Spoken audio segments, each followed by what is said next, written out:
Members, well, you remember that snake oil, Mr. President, we talked about last Thursday that you've been selling to Minnesotans, trying to get them to buy. Well, today you propose to tax that snake oil. Insult to injury. The taking from Minnesotans began back in March, the healthcare exchange. It's continued unabated, and today it will hit a high point. And as others have said, this will impact every Minnesotan, everyone. Some people didn't mention digital products, maybe Senator Eno did.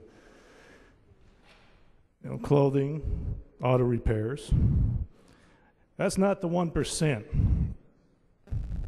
But more importantly, the money's important. But the taking involves, Mr. President, much more than money. You're taking livelihoods, you're taking from people's future, and you're taking their opportunity. We really have two visions here: opportunity and overreach.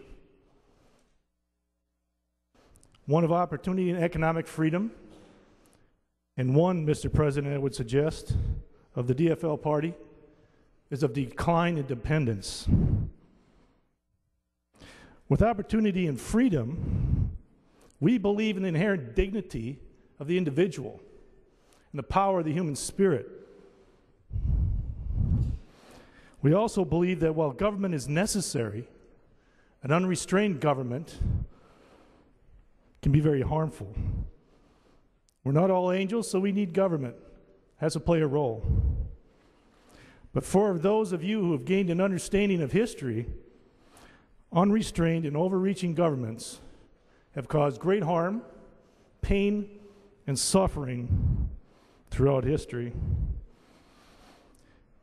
Another point about opportunity and economic freedom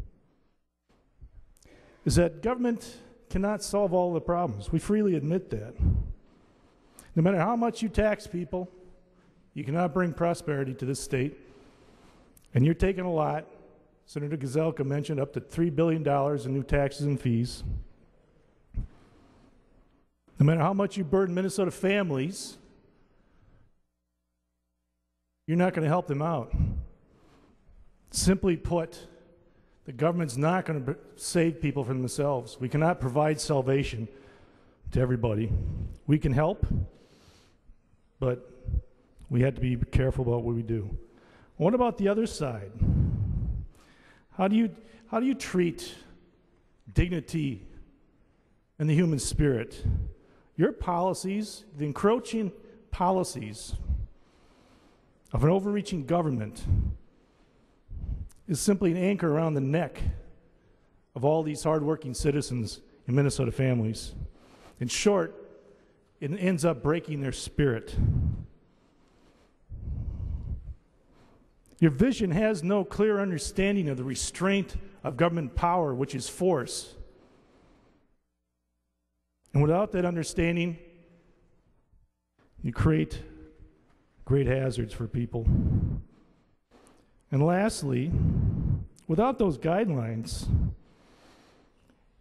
and you offer the false hope and false promise of saving grace and salvation to all those Minnesotans. That leads me back to the snake oil. It's simply the government narcotic you offer to the citizens. And we all know what it is again.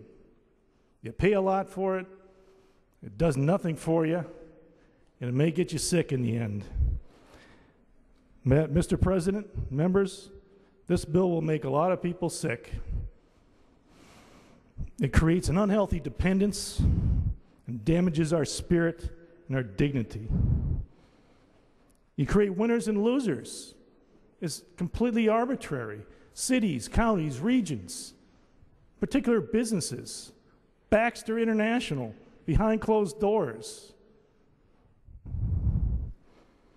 among others.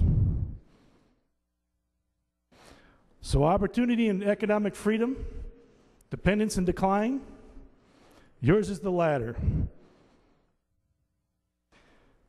The path of unrestrained government, overreaching government, arbitrary application of the laws and the principles of taxation. It's a dangerous path to follow.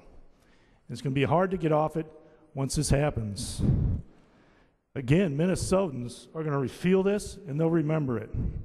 Thank you, Mr. President.